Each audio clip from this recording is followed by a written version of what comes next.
February is Black History Month, and one chapter in the long civil rights struggle still demands attention today, many years after the events in question. And that's tonight's Weekend Journal, Cold Cases, and the dedicated young people who are trying to solve them. The 4th of July was the last time I saw my brother alive. That was 1964, and Julia Dobbins has been looking for her brother, Joseph Edwards, ever since. I would sit there and look for him. I never thought he was dead. According to this FBI report, 25-year-old Edwards was last seen in Vidalia, Louisiana on July 12, 1964.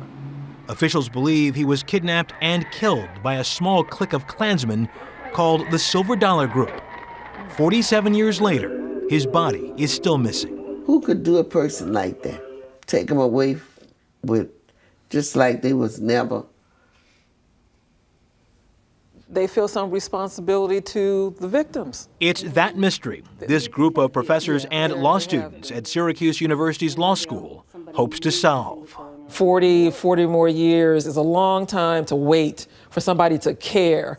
In 2007, Professor Paula Johnson started the Cold Case Justice Initiative.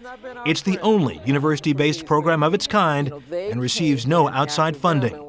The students are currently investigating the Edwards case, as well as 30 other civil rights-era deaths.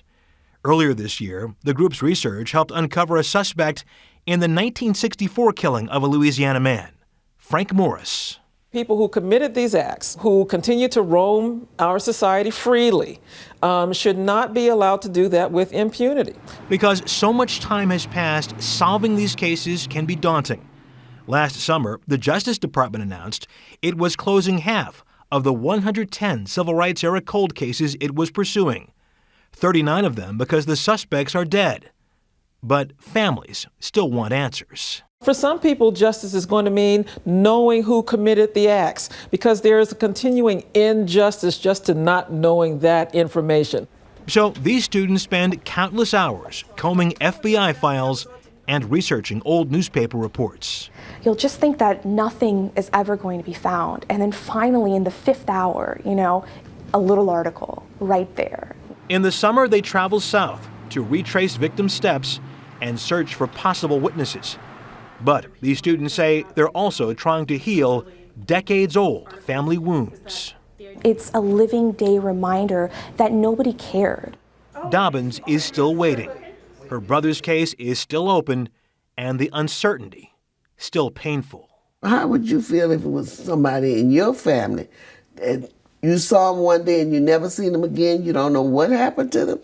How would you feel? Although the Justice Department has closed more than 50 cases, the FBI says they can be reopened if new information becomes available.